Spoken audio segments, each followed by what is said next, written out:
नमस्कार, आप देख रहे हैं मेड इन इंडिया। आपके साथ मैं हूं Anuya Yadav. Made in India में आज आपकी मुलाकात कराएंगे द स्मार्ट टैक्सी के फाउंडर ध्रुवम ठाकर से। ध्रुवम जो है वो 2016 में उन्होंने अहमदाबाद से एक टैक्सी के साथ शुरुआत की थी और अब 2022 आते आते उनके पास 920 से भी ज्यादा कैब्स हैं। 42 शहरों में उनकी गाड़ियां यहां पर चलती हैं। ध्रुवम मेरे साथ मौजूद हैं। ध्रुवम, बहुत बहुत शुक्रिया आपका हमारे साथ यहाँ पर जुड़ने के लिए। और मुझे बताइए कि 2016 में जब आपने द स्मार्ट टैक्सी की शुरुआत की, आप ऑलरेडी एक एग्जिस्टिंग कॉरपोरेट जॉब में थे। आपने यहाँ पर मैकेनिकल इंजीनियरिंग की पढ़ाई की हुई है।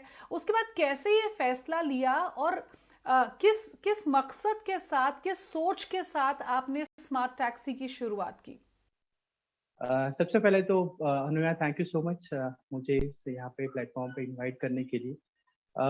जी बिल्कुल सही सवाल पूछा है, बिकॉज 2016 में जब मेरे पास सब कुछ सारी चीज़ें सही थी, जैसे हमारे इंडियन मेंटालिटी होती है कि हर बार कोई भी आदमी अगर होता है तो एक जॉब में एक सिक्योर फील करता है, हर महीने की फिक्स डेट पे सैलरी आ जाती है और बाकी के सारे घर की किस्तें, जो ईएमआईज होते हैं, जो रिस्पॉन्सिबिलिटीज होती है, वो बहुत सारी तरह से चलती है। लेकिन मेरे लिए जब से मतलब जब से मेरा बर्थ हुआ है तब से लेके मेरे जैसे भी मतलब मेरे पेरेंट्स ने जब भी हमें बड़ा किया है, उस समय हमें ऑलवेज कुछ चीजों के बारे में बताया गया है, जिसमें सबसे मेन इंपॉर्टेंट फैक्टर जो रखा गया था वो थी हमारी वैल्यूज। जीवन में चाहे कुछ भी हो जाए, कभी भी वैल्यूज के आगे अगर उसके सामने कोई भी चीज आती है तो वो चीज को क्रॉस करके कभी मत करें। मतलब कुछ बाउंड्रीज थी जो हमें सेट कर दी गई थी।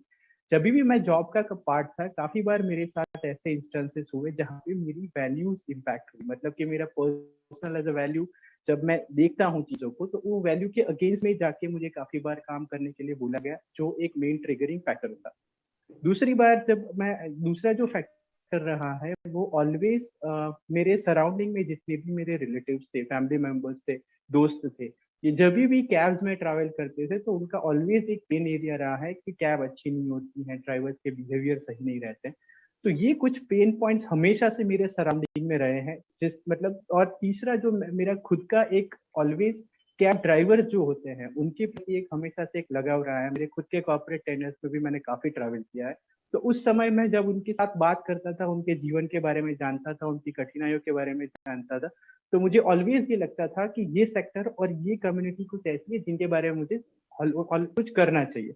और वहां से ही स्मार्ट टैक्सी का सबसे पहला जो बीज मेरे दिमाग में आया वो 2012 में आया था, जब मैं एक फ्लाइट बोर्ड कर रहा था। उस टाइम पे मैंने ये सोचा कि क्यों ना एक टैक्सी को इस लेवल पे लेके जाया जाए जो एयरवेज की हम्म। हॉस्पिटैलिटी ऑफर करते हो और होटल्स जैसी फीचर्स उसके अंदर हो। सो वहां से द स्मार्ट टैक्सी का आइडिया मेरे दिमाग में आया और फाइनली 2016 में जब मैं फाइनली अपने आप को तैयार कर सका कि अब मैं इसके लिए रेडी हूँ, तब जाके मैंने मेरा जॉब छोड़ के द स्मार्ट टैक्सी की शुरुआत की। ध्रुवम, सुनकर बहुत अच्छा लगा आपके वैल्यूज़ के बारे में, या जो बिजनेस प्लान आप सोच रहे थे उसके पीछे का थॉट प्रोसेस क्या था। लेकिन मैं फिर इसी सवाल पर वापस जाऊंगी, और वो इसलिए कि हमारी मिडिल क्लास फैमिलीज़ में जब कोई शख्स ऑलरेडी एक कॉरपोरेट जॉब कर रहा होता है, अगर आप घर जाकर ये कहते हैं कि मैं अपनी नौकरी छोड़कर यहाँ खुद टैक्सी चलाने के बारे में सोच रहा हूँ, तो यूजुअली पेरेंट्स को बहुत इजीली गल्प डाउन नहीं होता है। पेरेंट्स छोड़िए, पार्टनर को भी नहीं समझ में आता है कि ये क्या करने जा रहे हैं। अच्छी खासी नौकरी है, ऐसे में खुद टैक्सी ड्राइवर बनने के बारे में सोच रहे हैं। मुझे वो बताइए, कैसे सबको तैयार किया, या फिर ये सोच लिया था कि तैयार किसी को नहीं करूंगा क्योंकि खुद तैयार हो चुका हूं, इसलिए इस दिशा में आगे बढ़ जाऊंगा? जी, आपने बिल्कुल जो दूसरा पॉइंट बताया बिल्कुल ऐसे ही हुआ है, बिकॉज काफी बार जैसे मान लीजिए मेरा खुद का बैकग्राउंड भी मैकेनिकल रहा है। अपनी कॉलेज मतलब गुजरात की एक रेप्यूटेड कॉलेज से सिल्वर मेडलिस्ट हूँ मैं। तो डेफिनेटली डिफिकल्ट होता है जो आप कोई टेक्निकल बैकग्राउंड छोड़ के आप एक ऐसे ऐसे ब्लू कॉलर जॉब में जाना, वो भी अपने आप को रख के। मतलब मेरे पास उतना कोई फंड अवेलेबल नहीं था कंपनी शुरू करने के बाद में कि जिससे मैं किसी को हायर कर पाऊँ, तो मैंने अपने खुद का ही लाइसेंस टैक्सी में हम्म। कन्वर्ट करवा के मैंने खुद से कैब ड्राइव करना शुरू किया था। तो इनिशियल डेज में जब मैंने ये कंसेप्ट मेरे पेरेंट्स के बारे सामने रखा, जब मेरे फैमिली मेंबर्स के सामने रखा, तो उनके लिए ये चीज बहुत डिफिकल्ट था उनके गले उतरना कि भाई ये ऐसा कैसे सोच सकता है एक बंदा कि जो इतना अच्छा एजुकेटेड बैकग्राउंड से है, जो इतने अच्छे जॉब में ऑलरेडी है, और उसको ऐसा तो क्या सूझा कि वो टैक्सी ड्राइव करने के लिए सोच रहा है। तो बैक ऑफ द माइंड मैं लोगों को एक्सप्रेस मतलब प्रॉब्लली बोल सकता हूँ कि शायद नहीं कर पा रहा था, उनको ठीक से नहीं समझा रहा था, बट ये बार मैंने अंदर से ठान रखा था कि चाहे कुछ भी हो जाए, अगर किसी को बिलीव हो ना हो, अगर किसी को मेरे पे ट्रस्ट हो ना हो, लेकिन ये बार मुझे मेरे पे ट्रस्ट है और मुझे इसको आगे लेके जाना है। सो यही शुरुआत, यही सोच के साथ मैंने एक टैक्सी से अपने आप को सारी मेंटालिटी बाजू में रख के खुद टैक्सी की सीट पे, मतलब ड्राइविंग सीट पे बैठ गया, लोगों को टैक्सी में घुमाता था, ड्रॉप्स करता था, दिन रात चलाता था, और साथ साथ में बाकी जितने भी, एक हो सकता है जैसे it was like a one man army, मतलब एक ही तरफा पूरी कंपनी चलती थी, एक ही आदमी से ऑपरेट होती थी, और ये सारे काम मैंने शुरू शुरू में किए हैं। तो ये थोड़ा डिफिकल्ट रहा, बट जब चीजें उभरने लगी, तब जब नंबर सामने आने लगे, उनको लगने लगा, और इसको होते होते मुझे तकरीबन 2.5 साल से ऊपर का टाइम लगा। 2.5 साल तक बहुत ऐसे दिन देखे हैं जिसमें खाने के लिए पैसे नहीं होते थे, डीजल के लिए पैसे नहीं थे, ईएमआई बाउंस हो चुके थे, ठीक है, और ये सब फैमिली मेंबर्स भी देख रहे थे, मतलब उन्होंने काफी बार मुझसे, मैंने खुद पे भी काफी बार मुझे अपने आप पे भी डाउट होता था कि शायद मैंने कोई गलत डिसीजन ले लिया है, लेकिन ये बार पता नहीं कोई फोर्स अंदर से ही मुझे पुल करता जा रहा था कि नहीं, मुझे इसी डायरेक्शन में आगे बढ़ना है, और आज हम तभी जाके उसी डायरेक्शन में आगे हैं, और आज हम इतने लेवल पे पहुंच पाए। बिल्कुल। और मैंने ना बहुत सारे स्टार्टअप्स के साथ ध्रुवम बात की है, जो जो बात आपने कही कि शुरुआती दौर जो मुश्किल भरा रहता है, अगर आप उन दिनों को पार कर जाते हैं तो जाहिर तौर पर कामयाबी हाथ लगती है। लेकिन देखिए, आपका एक ऐसा सेक्टर है ध्रुवम, जहाँ पर ऑलरेडी एग्जिस्टिंग प्लेयर्स जो हैं वो बहुत बड़े हैं। जब आपने यहाँ पर सोचा भी होगा स्मार्ट टैक्सी के बारे में, तो ऑलरेडी जो एग्जिस्टिंग प्लेयर्स थे, क्या स्ट्रैटेजी बनाई, क्या सोच रखी, और जो स्मार्ट टैक्सी सर्विसेज यहाँ पर देती है, क्योंकि मैं आपकी वेबसाइट पर जब और रिसर्च मैंने किया आपके बारे में, तो मैंने ये समझा कि आप जिस तरह की सर्विसेज देते हैं वो बहुत अलग है। मुझे बताइए कि आज के ज़माने में, आज की तारीख में, जब कंपटीशन भी है एक तरफ और दूसरी तरफ अपनी जो सर्विसेज हैं उनको मेंटेन आप कैसे करते हैं ताकि कस्टमर एक बार फिर वापस आपके पास ही लौटे? देखिए, इसमें 2 तरीके से काम होता है, मतलब एक एक जो बिज़नेसेस होते हैं जो वॉल्यूम को देख के काम करते हैं, और दूसरे जो बिज़नेसेस होते हैं वो वैल्यू क्रिएशन को देख के काम करते हैं। तो ये मेरे दिमाग में बहुत पहले दिन से क्लियर था कि हमें वॉल्यूम देख के काम नहीं करना है, हमें वैल्यू क्रिएशन पे काम करना है। तो यहाँ से हमारी सोच शुरुआत से ही थोड़ी-सी अलग थी। दूसरी जो चीज़ थी, मतलब कि एक एक कस्टमर, एक पूरा जो कस्टमर बेस था कि जो वैल्यू सेंट्रिक सर्विसेज में बिलीव करता है, हमें उन्हीं को टारगेट करना है। तो उस तरह से कुछ पॉइंट हमारे दिमाग में बहुत क्लियर थे। दूसरा, हमारे अभी तक, जैसे आपने बिल्कुल राइटली पॉइंटेड आउट किया, जब मैंने इनिशियली अपने आप से सर्वे किया था मार्केट, बिकॉज़ उस टाइम पे भी जैसा मैंने बताया मेरे पास फंड नहीं थे, तो कोई सर्वे एजेंसी में हायर नहीं कर सकता था, तो अपने आप से सर्वे फॉर्म डिजाइन करके रास्ते पे चल पड़ा, वहां पे सर्वे किए, लोगों से पूछा कि अगर मैं ये कंसेप्ट आपके सामने लेके आता हूँ, इसमें खाने के लिए नाश्ता हो, मैगजीन हो, न्यूज़पेपर हो, आपके हिसाब से कस्टमाइजेशन हो गाड़ी में, तो आप ये सर्विस को कितना रेट देंगे। तो उसके बाद में हम लोग ने ये रेटिंग डिसाइड करके फिर फाइनली हमें पता चला कि ऐसे कंसेप्ट की जरूरत मार्केट में जरूर है। लेकिन उस समय जो सारी सेंट्रिसिटी थी वो प्राइस पॉइंट पे आती थी। अभी प्राइस पॉइंट पे हम लोग ऐसी कोई पोजीशनिंग अपने आप पे नहीं करना चाहते थे कि जिसमें कोई भी कल कोई नया प्लेयर आके हमें बीट कर जाए, मतलब कि अफोर्डेबिलिटी पे हमने बिल्कुल हमारा फोकस नहीं रखा, हमने कॉस्ट इफेक्टिवनेस पे रखा। ये दोनों वर्ड्स अपने आप में बहुत डिफरेंशिएट हैं, भले सुनने में सेम लगते हो। अफोर्डेबिलिटी में ये होता है कि जनरली आप उन्हीं के साथ जाते हैं जो सबसे सस्ती सर्विसेज देता है। कॉस्ट इफेक्टिवनेस में आप ये देखते हैं कि अगर मैं 10 रुपए इनको दे रहा हूं तो उस 10 रुपए के सामने मुझे क्या चीजें मिल रही। हमने हमारा पूरा फोकस वहां पे रखा। उससे क्या हुआ कि जो भी ऑडियंसेस ये वैल्यू समझते थे वो ही हमारे साथ जुड़े।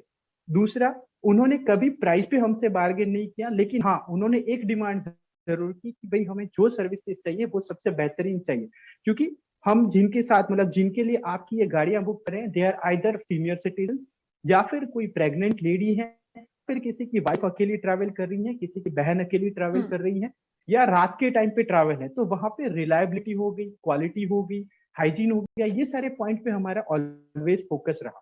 तो हमने हमारा जो पोजिशनिंग था वो पोजिशनिंग थोड़ा सा डिफरेंट कर दिया, थोड़ा सा अपर साइड कर दिया, और उसी पोजिशनिंग पे हम कंटिन्यूअसली उसी पोजिशनिंग पे डटे रहे। मतलब कि हालांकि हमें काफी बार ऐसा लगा कि हमें अपनी पोजिशनिंग चेंज कर देनी चाहिए, प्राइस थोड़ा कम कर देना चाहिए कि कस्टमर बेस बढ़ जाए, उसके बाद में वापस ऊपर कर देंगे, लेकिन पता नहीं ये बार वही लगा कि डायरेक्शन में हम लोग जा रहे हैं, अगर हम उसी डायरेक्शन में लॉन्ग टाइम पे सस्टेन करते हैं तो डेफिनेटली एक एक्सक्लूसिव प्रोडक्ट हम कस्टमर के लिए लेके आ पाएंगे।